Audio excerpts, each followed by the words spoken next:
بسم اللہ الرحمن الرحیم۔ السلام علیکم ورحمۃ اللہ وبرکاتہ۔ ناظرین اکرام، یہ 5 یا 6 ہجری کی بات ہے کہ اللہ کے نبی علیہ الصلوۃ والسلام کو خبر ملی کہ بنو مستلق کا سردار حارث بن ابی ضرار مسلمانوں پر حملہ آور ہونا چاہتا ہے۔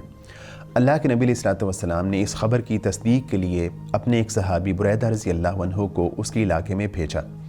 بریدہ رضی اللہ عنہ جب واپس آئے تو انہوں نے اس خبر کی تصدیق کی اور بتایا کہ اللہ کے نبی حارث بن ابی ضرار نے ایک جمعیت اکٹھی کر رکھی ہے اور مختلف قبائل کو جمع کیا ہے تاکہ مل کے مسلمانوں پر حملہ آور ہوا جائے۔ تو اللہ کے نبی علیہ الصلوۃ والسلام نے صحابہ اکرام کو اس جنگ کی تیاری کے لیے حکم دیا۔ جب تمام صحابہ اکرام تیار ہو گئے اور اس جنگ کے لیے کوچ کیا تو حارث بن ابی ضرار نے ایک جاسوس کو مسلمانوں کے لشکر کا پتہ لگوانے کے لیے بھیجا۔ جب وہ جاسوس مسلمانوں کے لشکر کے پاس آیا تو مسلمانوں نے اس کو پکڑ لیا اور پکڑ کے اس کا قتل کر دیا۔ جب حارث بن ابی ضرار اور اس کے ساتھی قبائل کو خبر ہوئی کہ مسلمانوں نے جاسوس کو قتل کر دیا ہے اور مسلمان ہم پہ حملہ آور ہونے کے لیے آ رہے ہیں تو ان پر خوف طاری ہو گیا، اور حارث بن ابی ضرار کے جو ساتھی تھے وہ اس کو چھوڑ کے جو ہے وہ تتر بتر ہو گئے، الگ ہو گئے۔ اللہ کے نبی علیہ الصلوۃ والسلام نے اور صحابہ اکرام نے جو ہے بنو مستلق کا رخ کیا اور چشمہ مریسی کے قریب جا کے پڑاؤ ڈالا۔ وہاں پڑاؤ ڈالنے کے بعد بعض اہل سیر کے نزدیک مسلمانوں نے بنو مستلق پر حملہ کر دیا اور ان کا کافی سارا نقصان ہوا، جانی نقصان بھی ہوا اور مالی نقصان بھی ہوا۔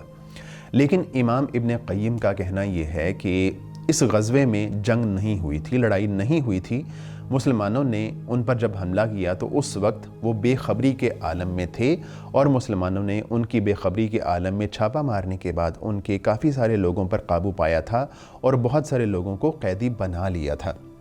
اور صحیح بخاری کی روایت بھی اسی بات کی تائید کرتی ہے۔ اس کے بعد جو قیدی مسلمانوں کے ہاتھ میں آئے تو ان میں سے ایک خاتون جویریہ رضی اللہ عنہا بھی تھیں۔ جویریہ رضی اللہ عنہا اس قبیلے کے سردار حارث بن ابی ضرار کی بیٹی تھیں۔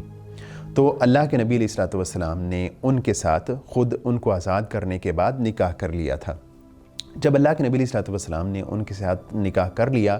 تو بنو مستلق کے جو قیدی مسلمانوں کے ہاتھ میں آئے ہوئے تھے، مسلمانوں نے ان تمام قیدیوں کو آزاد کر دیا اور کہا کہ اب ہم ان قیدیوں کو اپنے پاس نہیں رکھ سکتے کہ اللہ کے نبی علیہ الصلوۃ والسلام کا سسرالی نسب جو ہے ان کے ساتھ قائم ہو چکا ہے، سسرالی رشتہ جو ہے ان کے ساتھ قائم ہو چکا ہے۔ اسی غزوے میں جو ایک اہم بات ہے وہ یہ ہے کہ اس غزوے میں کافی سارے منافقین شریک ہوئے تھے۔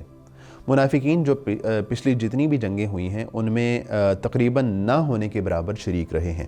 لیکن اس جنگ میں بہت سارے منافقین جو ہے وہ شریک ہوئے تھے اور مسلمانوں کے لشکر کے ساتھ تھے۔ تو ایسے میں منافقین کو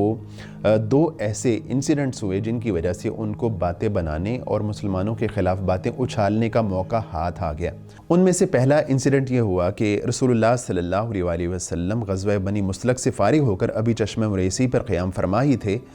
کہ کچھ لوگ پانی لینے گئے۔ انہی میں حضرت عمر بن خطاب رضی اللہ عنہ کا ایک مزدور بھی تھا جس کا نام جہجہ غفاری تھا۔ پانی پر ایک اور شخص سنان بن وبر جوہنی سے اس کی دھکم دھکا ہو گئی اور دونوں لڑ پڑے۔ پھر جوہنی نے پکارا، یا معاشر الانصار، اے انصار کے لوگوں مدد کو پہنچو، اور جہجہ نے آواز دی، یا معاشر المہاجرین، اے مہاجرین کی جماعت میری مدد کو آؤ۔ رسول اللہ صلی اللہ علیہ وآلہ وسلم خبر پاتے ہی وہاں تشریف لے گئے اور فرمایا، میں تمہارے اندر موجود ہوں اور جاہلیت کی پکاری جا رہی ہے، اسے چھوڑ دو، یہ بدبودار ہے۔ جب یہ بات ہو گئی تو اس وقت جو عبداللہ بن ابی تھا اس کو بھی اس بات کی خبر ہو گئی۔ وہ غصے سے بھڑکتا ہوا وہاں پہنچا اور کہنے لگا کہ ہم نے ان مہاجرین کو، ان لوگوں کو مدینے میں جگہ دی اور ہماری مدد کے بعد اب یہ ہم پر ہی اچھلنا شروع ہو گئے ہیں، ہمارے ہی حریف بن گئے ہیں، ہمارے ہی مد مقابلے آ گئے ہیں۔ اے انصار کے لوگوں، یہ مصیبت تم نے خود اپنے لیے تیار کی ہے، کھڑی کی ہے۔ اور کہنے لگا کہ ان کی مثال تو ایسے ہی ہے کہ جیسے ایک کتے کو پال پوس کے بڑا کیا جائے اور وہ اس کے بعد بڑا ہونے کے بعد تم پر ہی حملہ آور ہو جائے۔ اور پھر کہنے لگا کہ جب ہم واپس مدینہ جائیں گے تو اس کے بعد مدینہ پہنچنے کے بعد جو وہاں کا معزز ترین آدمی ہوگا وہ ذلیل ترین آدمی کو وہاں سے نکال باہر کرے گا۔ تو جب اس نے یہ بات کی، اور یہ بہت بڑی بات تھی اور خطرناک بات تھی، تو جب اس نے یہ بات کی تو اس وقت ایک نوجوان صحابی زید بن ارقم رضی اللہ عنہ وہاں موجود تھے۔ انہوں نے یہ بات سننے کے بعد سیدھا اپنے چچا کے پاس گئے اور ان کو یہ بات بتلائی۔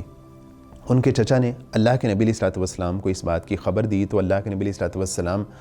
خاصا پریشان ہوئے اور جناب عمر فاروق رضی اللہ عنہ جو اس وقت پاس موجود تھے کہنے لگے، اے اللہ کے رسول، آپ ہمیں حکم دیجئے، ہم اس منافق کی گردن اتار دیتے ہیں۔ تو اللہ کے نبی علیہ الصلوۃ والسلام نے فرمایا کہ تم نے اس کی گردن نہیں اتارنی، ورنہ لوگ کہیں گے کہ یہ اپنے ہی لوگوں کی گردن اتار دیتا ہے، محمد صلی اللہ علیہ وسلم معاذ اللہ اپنے ہی لوگوں کو قتل کروا دیتے ہیں۔ تو اس کے بعد اللہ کے نبی علیہ الصلوۃ والسلام نے جناب عمر فاروق رضی اللہ عنہ سے کہا کہ اے عمر، آپ قافلے کے کوچ کا اعلان کیجئے۔ جب قافلے کے کوچ کا اعلان ہوا تو ایک اور صحابی اسید بن حضیر رضی اللہ عنہ اللہ کے نبی علیہ الصلوۃ والسلام کی خدمت میں حاضر ہوتے ہیں اور آ کے کہتے ہیں، اللہ کے رسول، آپ نے آج بے وقت کوچ کا اعلان کیا ہے، ایسے وقت میں کوچ کا اعلان کیا ہے کہ عام حالات میں آپ اس وقت میں کوچ کا اعلان نہیں کرتے۔ تو اللہ کے نبی علیہ الصلوۃ والسلام نے فرمایا کہ اے اسید، کیا تم نے سنا نہیں کہ یہ جو عبداللہ بن ابی نے بات کی ہے کہ ذلیل ترین آدمی کو معزز ترین آدمی مدینہ سے نکال باہر کرے گا؟ تو اسید بن حضیر رضی اللہ عنہ کہنے لگے، اے اللہ کے رسول، آپ معزز ترین ہیں اور وہ ذلیل ترین ہے، آپ جب کہیں گے ہم اس کو مدینہ سے باہر نکال دیں گے۔ اے اللہ کے رسول، اس کے بارے میں ذرا نرمی اختیار کیجئے۔ اس کی وجہ یہ ہے کہ یہ بندہ جب آپ علیہ الصلوۃ والسلام مدینہ منورہ میں ہجرت کر کے آ رہے تھے تو اس سے پہلے اس کی بادشاہت کا اعلان ہو چکا تھا اور اس کے لیے مونگوں کا تاج تیار ہو چکا تھا اور اس کی بادشاہت کا اعلان ہونا باقی تھا کہ آپ مدینہ منورہ میں تشریف لے آئے۔ تو یہ محسوس کرتا ہے، اس کو لگتا ہے کہ آپ نے اس کی بادشاہت چھین لی ہے، تو اے اللہ کے رسول، اس کے ساتھ تھوڑا سا نرمی کا معاملہ کیجیے۔ تو اللہ کے نبی علیہ الصلوۃ والسلام نے جب اس کے بعد لشکر کو کوچ کا حکم ارشاد فرما دیا تو پورا دن مسلمان جو ہے چلتے رہے، اس کے بعد رات کا بھی پورا حصہ چلتے رہے، اتنا چلے کہ جو سورج ہے وہ بلند ہو گیا اور مسلمانوں کو دھوپ چبھنا شروع ہو گئی۔ تو اس کے بعد اللہ کے نبی علیہ الصلوۃ والسلام نے مسلمانوں کو پڑاؤ کرنے کا جو ہے وہ حکم دیا۔ تو اس دوران میں عبداللہ بن ابی کو اس بات کی خبر ہو گئی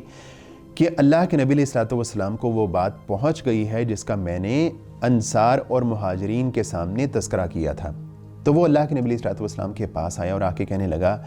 اے اللہ کے رسول، اللہ کی قسم میں نے وہ بات نہیں کہی جو کہ آپ تک پہنچائی گئی ہے۔ اور کہنے لگا کہ وہ جو زید بن ارقم ہے وہ تو ایک ابھی بچہ ہے، ابھی جوان ہے، ہو سکتا ہے اس کو کوئی غلط فہمی ہو گئی ہو۔ اور اس بات کی تائید بعض انصار نے بھی کی۔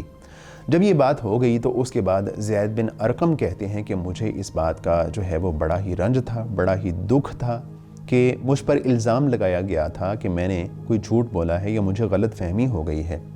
تو وہ کہتے ہیں کہ میں جو ہے اپنے گھر میں پڑا رہا اور اس کے بعد سخت پریشانی کے عالم میں تھا کہ اللہ تعالیٰ نے نبی کریم علیہ الصلوۃ والسلام پر سورہ منافقون میں میری برات کے حوالے سے چند آیات نازل فرمائیں۔ ان آیات کے نزول کے بعد عبداللہ بن ابی کا ناظرین کرام ایک بیٹا تھا جس کا نام بھی عبداللہ تھا۔ یہ اللہ کے نبی علیہ الصلوۃ والسلام کا ایک جانثار صحابی تھا اور اللہ کے نبی علیہ الصلوۃ والسلام کے ساتھ بڑی محبت کرتا تھا۔ تو جب یہ قافلہ واپس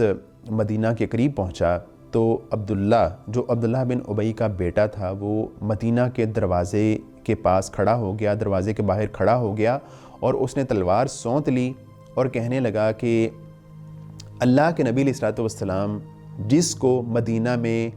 آنے کی اجازت دیں گے میں اس کو مدینہ میں داخل ہونے دوں گا، اور عبداللہ بن ابی کو نبی کریم علیہ الصلوۃ والسلام کی اجازت کے بغیر مدینہ میں داخل نہیں ہونے دوں گا۔ تو اس کے بعد وہ کہنے لگا کہ عبداللہ بن ابی ذلیل ترین ہے اور اللہ کے نبی علیہ الصلوۃ والسلام جو ہے وہ مدینہ کے معزز ترین آدمی ہیں۔ اس کے بعد نبی کریم علیہ الصلوۃ والسلام تشریف لائے تو آپ علیہ الصلوۃ والسلام نے عبداللہ سے کہا کہ اپنے باپ کو مدینہ میں داخل ہونے دو، تو اس کے بعد انہوں نے اس کو مدینہ میں آنے دیا۔ وآخر دعوانا ان الحمد للہ رب العالمین۔